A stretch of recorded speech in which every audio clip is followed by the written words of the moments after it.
We've all been there, trapped in a meeting that definitely should have been an email.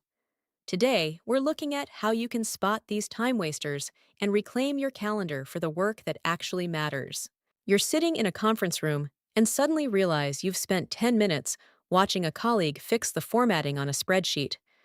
No decisions are being made, no one is debating, and you're essentially just witnessing a live read of a document you already have in your inbox. That sinking feeling is your brain recognizing a breakdown in basic communication. We've all been there, trapped in a room where the cost of the combined hourly wages is higher than the value of the actual conversation. That feeling usually starts when someone opens a slide deck that's just walls of text.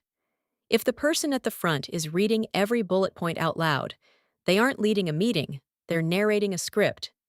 This is the classic information dump, and it's the biggest red flag.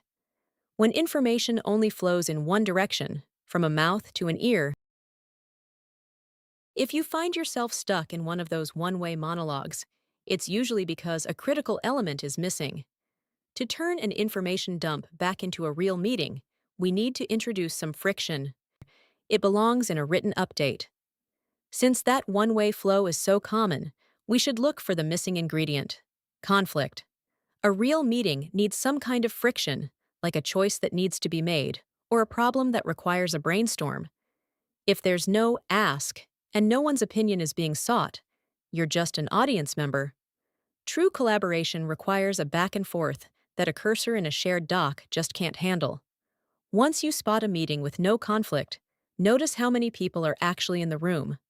There's a tipping point where a group gets so large that the chance of a meaningful conversation drops to zero. We call this the bystander effect of the office. If 12 people are invited to sync, most of them will just go on mute and check their email anyway. Even if the group is small, the whole thing falls apart without an agenda. Think of it like showing up to a construction site without any blueprints. You spend the first 20 minutes just trying to figure out why you're even there. If the person who called the meeting can't put the goal into one sentence, they haven't earned your time yet. That lack of clarity often leads to the dreaded meeting to plan the meeting. This happens when we use a group calendar invite as a substitute for actually thinking through a project. It's a way to feel productive without doing the hard work of organizing our thoughts on paper. It's easier to hit invite all than it is to write a clear, concise email.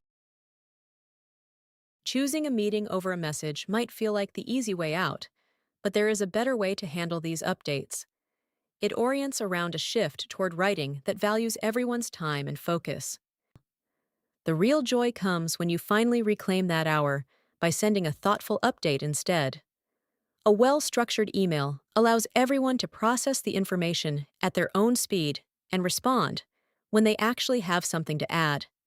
It respects everyone's deep work blocks. When you choose the internal memo over the calendar invite, you're actually buying back the team's focus.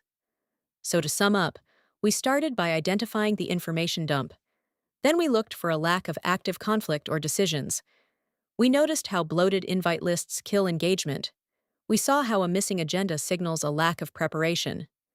We called out the habit of meeting just to plan more meetings. Finally, we embraced the efficiency of a well-written update. Protect your calendar, because your time is the most valuable thing you own.